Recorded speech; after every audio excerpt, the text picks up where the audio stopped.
Imagine it. The year is 1803. Napoleon Bonaparte had recently regained a territory called Louisiana in exchange for Tuscany. The goal was to spread French colonialism to the New World. But upon further introspection, after a few failures, Napoleon may have come to the conclusion that he wasn't quite ready to spread across the Atlantic. However, thanks to manifest destiny and the Mississippi River, Louisiana was part of Jefferson's goals. But long before Jefferson, the Revolutionary War, and even before King George II was born in 1683, France claimed Louisiana. But that was only until 1762 when they passed it over to Spain and England for losing the 7 Years' War. It was a lot different, though, as you can see from what we call Louisiana today. So the agreed upon Louisiana territory at this point, 1803, is kind of what you see here. It involves Louisiana, Arkansas, Oklahoma, Colorado, Kansas, Missouri, as you can see, all the way up to Montana, North Dakota, and touching even bits of Canada.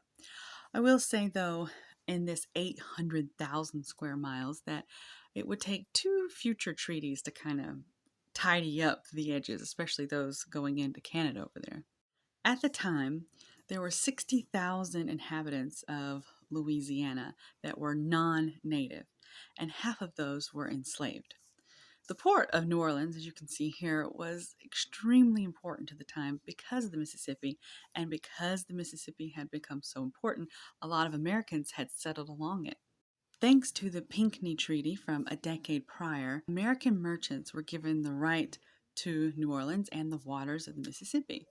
Unfortunately, in 1795, Spain no longer felt so generous. So there was a ban, and the ban stayed in place for 3 years until a new governor came and gave Americans their rights back.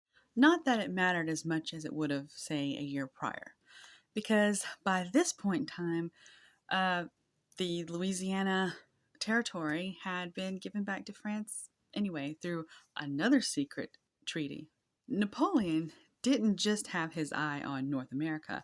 He also was thinking about the Caribbean, and particularly Haiti. He sent his brother-in-law, you can see here, back to reassert French control over the country that had now become sort of on its own after a slave revolt.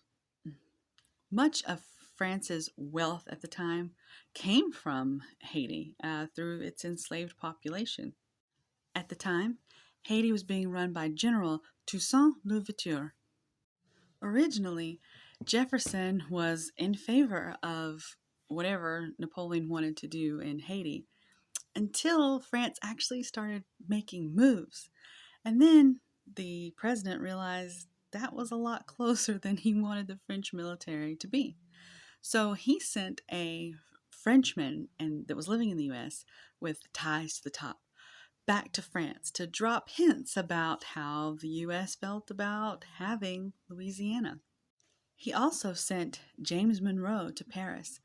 In case there was no agreement to be made about Louisiana, Monroe was going to go to London and make some other kind of alliances, which had to be awkward because Napoleon was actually planning to invade England. So as you can tell, the conqueror was getting a little too busy to focus on expanding his empire at the time. It should also be noted that Spain hadn't actually finalized the paperwork to give Louisiana back to France in the first place. So he was kind of dealing with the property he didn't even own, but that did not stop Napoleon from selling it.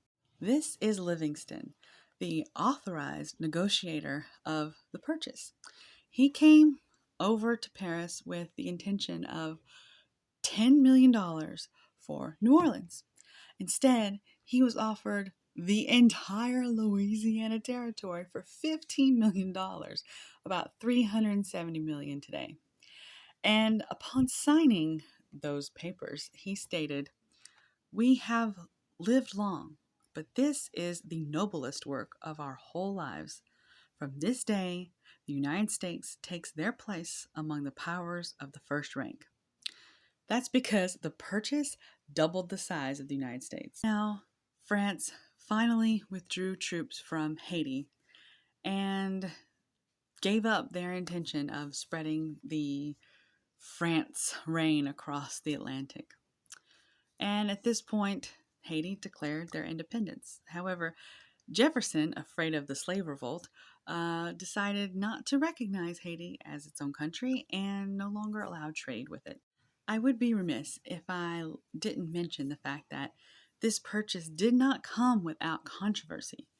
Many, including Jefferson supporters, thought that this purchase was perhaps unconstitutional. Jefferson didn't see it that way. He said, "It is the case of a guardian investing the money of his ward in purchasing an important adjacent territory, and saying to him, when of age, 'I did this for your good.' Therefore, it's constitutional because it protects Americans." For more information about the presidency of Thomas Jefferson, please check back in my presidential series.